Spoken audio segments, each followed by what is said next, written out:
Après avoir été révélé à Cannes avec Le Disciple et avoir soulevé un enthousiasme quasi unanime avec Leto, Kirill Serebrennikov, cinéaste russe, revient à nouveau en compétition, toujours au Festival de Cannes donc, avec son nouveau film intitulé La fièvre de Petrov, qui est une adaptation de l'écrit de Alexei Salnikov. Alors le titre intriguait ceux qui ne connaissaient pas le travail de l'écrivain, mais il promettait à tout le monde, ceux qui le connaissaient ou ceux qui ne le connaissaient pas, possiblement quelques correspondances avec une situation sanitaire qui ne cesse de se renouveler au fil des semaines et des mois. La fièvre dont il est question ici est celle qui concerne Petrov, le personnage principal du film, qui est un créateur de BD et qui a contracté la grippe. Ce qui est intéressant, c'est de constater que la montée de la température du corps de l'individu, de Petrov, contraste totalement avec les températures qui sévissent en extérieur, qui, elles, concernent le corps de la population russe. Et la température devient si élevée que Petrov perd tout sens du discernement.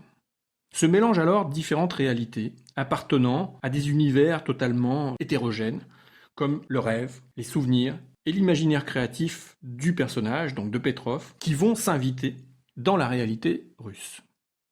Le film de Serebrennikov s'attache, dès la première scène, à donner de la matière à une idée qui traversera tout le film. Quoi qu'il arrive, l'esprit ne peut être capturé et assujetti. La pensée, la création sont deux bastions imprenables. Et il sait de quoi il parle, Serebrennikov. Lui, d'abord assigné à résidence, et, aujourd'hui, toujours dans la capacité de quitter la Russie. Mais il est aussi question de liberté syntaxique et narrative. Et là, on parle de cinéma, parce que La fièvre de Petrov parle de cinéma. C'est un film sur le cinéma. Peu d'indices pour permettre aux spectateurs de s'y retrouver. Il faut se laisser gagner par la fièvre de Serebrennikov et se laisser embarquer dans le dédale de séquences virtuoses qui accompagnent les déambulations ou les errances spirituelles, imaginaires de Petrov. Des plans séquences remarquables d'inventivité accueillent la cohabitation des univers évoqués plus haut. Ce qui n'est pas sans incidence sur notre perception du film, puisque l'unité de temps qui réunit ces strates, ces couches d'événements, est celle qui correspond à notre perception du temps et de la durée dans la réalité qui est la nôtre.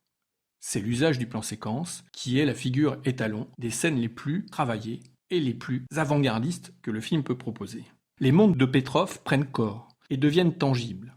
Le sordide est transcendé par l'intelligence. La vision de Serebrennikov se substitue à la réalité russe. Et l'artiste ne cesse de clamer au fil des plans, des travelling, des séquences, qu'il est libre et que son esprit est inaccessible. La créativité dont témoigne Serebrennikov s'inscrit dans une apologie de la fuite. Et pour nous, c'est important, car il faut voir, avec La fièvre de Petrov, les promesses d'œuvres futures.